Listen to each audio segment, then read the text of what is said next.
नमस्कार, आप देख रहे हैं टीएनवी एकेडमी और आज का विषय है ISO 28000 2022 क्या है। अगर आपका काम माल भेजने, सप्लाई चेन या लॉजिस्टिक्स से जुड़ा है तो ये वीडियो आपके लिए बहुत ज़रूरी है। इस वीडियो में हम आपको आसान भाषा में समझाएंगे कि ISO 28000 क्या है, क्यों ज़रूरी है और इसे कैसे लागू किया जा सकता है। तो चलिए शुरू करते हैं। ISO 28000 क्या है? ISO 28000 एक इंटरनेशनल नियम है जिसे सुरक्षा प्रबंधन प्रणाली यानी कि सिक्योरिटी मैनेजमेंट सिस्टम कहा जाता है। इसका मतलब है आपकी कंपनी और उसके सप्लाई चेन की सुरक्षा से जुड़ी सभी बातों को सही तरीके से संभालना। ये नियम उन कंपनियों के लिए बना है जो माल एक जगह से दूसरी जगह बेचती हैं, ट्रांसपोर्ट, वेयरहाउस या लॉजिस्टिक्स से जुड़ी हैं, अपने काम में चोरी, हमला, तस्करी जैसे खतरे कम करना चाहती हैं। ISO 28000 क्यों जरूरी है? आज के समय में कंपनियों को सिर्फ माल भेजना नहीं होता, बल्कि उसे सुरक्षित तरीके से पहुंचाना भी जरूरी होता है। अगर रास्ते में कोई खतरा आ जाए जैसे चोरी, नुकसान या डिले, तो पूरा बिजनेस रुक सकता है। ISO 28000 ये सुनिश्चित करता है कि आपकी कंपनी तैयार है हर खतरे के लिए। इमरजेंसी आने पर आप क्या करेंगे, इसकी प्लानिंग हो, कर्मचारी जानते हो कि सुरक्षा क्यों जरूरी है, सिस्टम ऐसा हो जो समय के साथ बेहतर होता जाए। ISO 28000 की रचना यानी कि स्ट्रक्चर। इस नियम में 10 भाग होते हैं। स्कोप, ये नियम किन पर लागू होता है? शब्दों की परिभाषा, कंपनी का बैकग्राउंड, लीडरशिप यानी टॉप मैनेजमेंट की भूमिका, प्लानिंग कैसे करें, मदद या सपोर्ट की जरूरत, ऑपरेशन, काम कैसे किया जाए, प्रदर्शन की जांच, सुधार लाना, हर साल रिव्यू करना।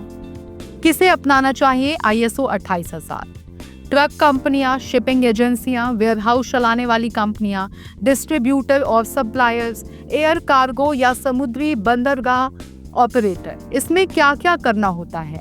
ISO 28000 के तहत आपको ये करना होता है: सुरक्षा से जुड़ी नीतियां बनाना, खतरे पहचानना और उसका हल निकालना, सभी कर्मचारियों को ट्रेनिंग देना, इमरजेंसी आने पर क्या करना है इसकी योजना बनाना, सबका रिकॉर्ड रखना, क्या किया, कब किया, ऑडिट कराना और सुधार करना। कैसे लागू करें ISO 28000? सबसे पहले टॉप मैनेजमेंट को तैयार करें। कंपनी में क्या खतरे हैं उसकी लिस्ट बनाएं, सुरक्षा नीति बनाएं, जरूरी दस्तावेज और प्रक्रिया तैयार करें, कर्मचारियों को ट्रेनिंग दें, सिस्टम चालू करें, ऑडिट करें, जो गलत हो उसे सुधारें।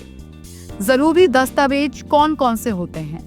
सुरक्षा नीति, रिस्क असेसमेंट रिपोर्ट, कर्मचारियों की training list, emergency plan, audit report, सुधार की प्लानिंग, इन सभी को सही तरीके से तैयार और अपडेट रखना होता है। कर्मचारी कैसे तैयार हैं? सिर्फ मैनेजमेंट को नहीं, बल्कि सभी कर्मचारियों को पता होना चाहिए कि सुरक्षा क्यों जरूरी है, किसे क्या जिम्मेदारी है, खतरे दिखे तो क्या करना है। ट्रेनिंग के जरिए सबको जानकारी दी जाती है। ISO 28000 और दूसरे नियमों से तुलना। ISO 28000 को आप दूसरे ISO जैसे ISO 9001 गुणवत्ता, ISO 14001 पर्यावरण, ISO 45001 सेफ्टी, ISO 27001 डेटा सुरक्षा के साथ जोड़ सकते हैं। इससे आपकी कंपनी एक साथ कई पहलुओं में मजबूत बनती है। सर्टिफिकेट कैसे मिलता है? किसी सर्टिफिकेशन बॉडी से संपर्क करें, गैप एनालिसिस कराएं, सुधार करें और दस्तावेज तैयार करें, इम्प्लीमेंट करें, ऑडिट कराएं, सर्टिफिकेट पाएं, हर साल ऑडिट दोहराएं। इसका फायदा क्या है? सुरक्षा बढ़ती है, ग्राहक का भरोसा बढ़ता है, कानून का पालन होता है, बिजनेस बिना रुकावट चलता है, इंटरनेशनल लेवल पर पहचान मिलती है, बीमा सस्ता हो सकता है। भविष्य में ISO 28000 का क्या रोल होगा? अब नए जमाने में AI से खतरा पहले पहचान सकते हैं, GPS और कैमरे से सामान ट्रैक कर सकते हैं, ब्लॉकचेन से ट्रांजैक्शन सुरक्षित हो सकते हैं। ISO 28000 इन सबको अपनाने में मदद करता है। तो आज हमने जाना कि ISO 28000 2022 क्या है और ये हमारी कंपनी को कैसे सुरक्षित और मजबूत बना सकता है। अगर आपको ये जानकारी अच्छी लगी हो तो वीडियो को लाइक करें, शेयर करें और हमारे चैनल TNV एकेडमी को सब्सक्राइब करना ना भूलें। आपके सवालों का स्वागत है, कमेंट में जरूर बताएं कि आप ISO 28000 को लागू करना चाहेंगे या नहीं। धन्यवाद। TNV एकेडमी में फिर मिलेंगे एक नए विषय के साथ।